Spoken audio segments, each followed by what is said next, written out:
संदीपजी देशपांडे खोपकर मुख्यमंत्री एकनाथ शिंदे साहेबांना एका नवी मुंबईतल्या विकास कामासाठी गेली 2-3 फुल बाजाराच्या संदर्भामधला त्यांचा एक विषय होता, तो अजून पूर्ण झालेला नव्हता.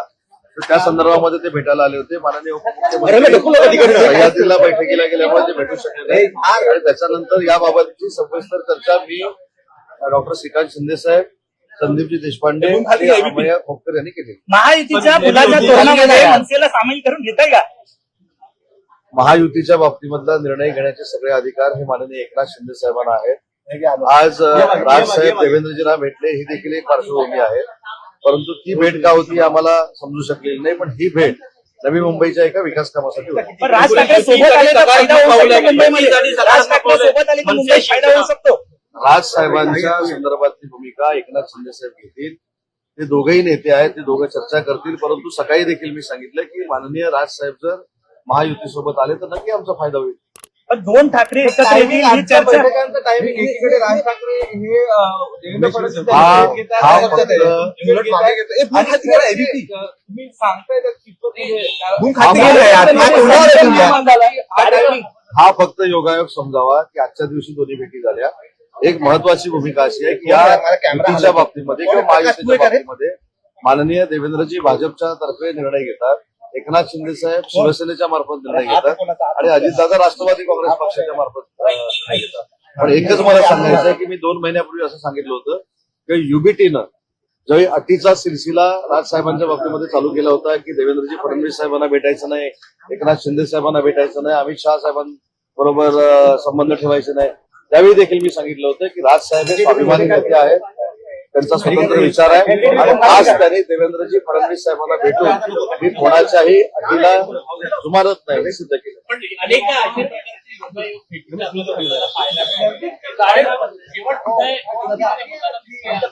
आपण युती महायुती आणि बैठक आहे देवेंद्रजी आणि राजसाहेबांची बैठक का झाली हे तेच दोघं जाहीर करू शकतात. आणि आजची बैठक इथं मुक्तागिरीवर का झाली हे मी तुम्हाला स्पष्टपणानं सांगितलेलं आहे. त्याच्यामुळे या बैठकांचं आणि महानगरपालिका किंवा स्थानिक स्वराज्य संस्थांच्या बैठकीचा काही संबंध नाही. पण एक मात्र नक्की आहे की माननीय एकनाथ शिंदे साहेब आणि राजसाहेबांचे हे पूर्वीपासूनचे संबंध आहेत. त्यांनी एकाबरोबर सोबत काम केलेलं आहे, एकाच विचाराचे ते आहेत. त्याच्यामुळे ती महायुती करायची की नाही हे 2 नेते ठरवतील आणि आज त्याच्यामध्ये देवेंद्रजींची राजसाहेबांबरोबर भेट झालेली आहे. त्यांच्या भेटीचं विश्लेषण ते दोघं करतील.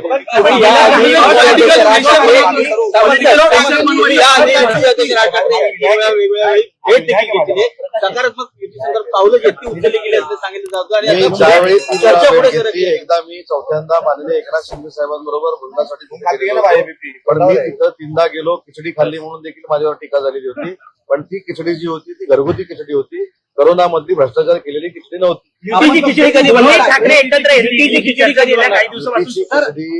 त्याच्यामध्ये कुठचे साबुदाणे टाकायचे, मिरच्या टाकायच्या हे सगळं 3 नेते ठरवतील आणि महायुतीची चर्चा हे 3 नेते करतील.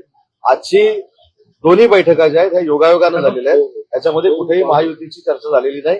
याच्यामध्ये स्वतंत्र विकास कामावर चर्चा आमची तरी झाली. उद्धवच्या भेटीमुळे विरोधकांना मिरच्या लागल्या, तुमच्या भेटीमुळे देवेंद्र फडणवीस यांना भेटायचं नाही, मोदींना भेटायचं नाही, एकनाथ शिंदेचं कौतुक करायचं नाही. आज ती अट राज ठाकरेंनी फेटाळली, याचा अर्थ कुठतरी असा होतोय का की आता उद्धव ठाकरेंचा मला त्याच्यामध्ये अजून एक प्रश्न पडतो की राज साहेबांनी कधी सांगितलं होतं की मी युबीटी बरोबर जाणार आहे. युबीटीच्या लोकांना फारच आतुरता लागलेली आहे की राज साहेब आपल्याबरोबर कधी येतात. ज्या व्यक्तीबरोबर 20-20 वर्ष संपर्क काही लोकांनी ठेवला नाही ते महानगरपालिकेच्या निमित्तानं आता संपर्क ठेवण्याचा प्रयत्न करतायत.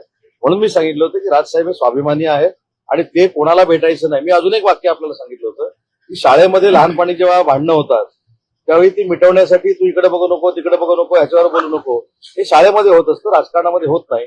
आणि अशा अटी राजसाहेब जुमानणार नाही हे मी ऑलरेडी सांगितलं. बॅनरबाजी जे मुंबईमध्ये मोठ्या प्रमाणात सांगण्यात येते, मला असं वाटतं ती युबीटीनंच केलेली बॅनरबाजी आहे. महाराष्ट्रातल्या जनतेचा कौल असं काही नाही. महाराष्ट्रातल्या जनतेचा कौल असता तर 20 वरनं 21 वर गेले असते. 20 वरच ते विधानसभेला थांबले. आणि महत्वाची गोष्ट अशी आहे की राज साहेबांचा स्वतंत्र पक्ष असल्यामुळे त्यांना त्यांचा निर्णय घेण्याचे अधिकार आहेत. कुठेतरी वातावरण निर्मिती केली जात होती. राज साहेब महायुती बरोबर आले तर नक्की फायदा होईल, परंतु याचा निर्णय शिवसेना म्हणून एकनाथ शिंदे साहेब घेतील, भाजप म्हणून देवेंद्रजी घेतील आणि राष्ट्रवादी काँग्रेस पक्ष म्हणून अजितदादा. राजू शेट्टींचं एक वक्तव्य समोर आलेलं आहे. राजू शेट्टी असं म्हणतात, बच्चू कडूंना भेटायला गेले होते तेव्हा ते म्हणतात की जिथे मंत्री भेटतील तिथे अडवा आणि त्यांना तुडवा. ही भाषा कशी वाटते तुम्हाला? नाही, भावनेच्या भरामध्ये असं होत असतं. शेवटी प्रत्येकाला असं वाटत असतं की मलाच टीआरपी मिळाला पाहिजे. तसं 9 वाजता वाटतं, 9:30 वाजता वाटतं, 10 वाजता वाटतं. तसं तर ते असेल, पण राजू शेट्टी देखील आमचे अतिशय चांगले मित्र आहेत. ते देखील लोकशाही जपतात, मानतात. त्याच्यामुळे अशा पद्धतीचं वक्तव्य त्यांनी जर केलं असेल तर ते चुकीचं आहे. मुंबई महापालिकेसाठी रचना जी आहे, वॉर्ड रचना ती आता पडण्यास सुरुवात झालेली आहे. तोंडावरती आल्या निवडणुका. युतीची चर्चा कधी पुढच्या टप्प्यामध्ये पूर्ण होईल? योग्य वेळी युतीची चर्चा, महायुतीची चर्चा सुरू होईल आणि योग्य वेळी संपेल.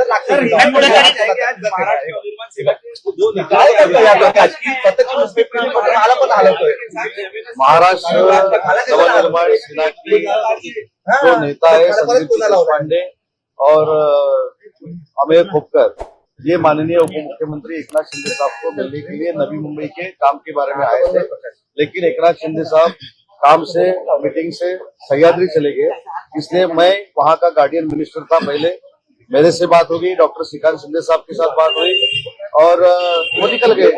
उसमें कोई भी राजनीति नहीं थी. महायुति का सीट बंटवारा कैसा हो इसके बारे में भी चर्चा नहीं हुई. आपको लगता है राज ठाकरे आपके साथ आए तो आपका फायदा होगा?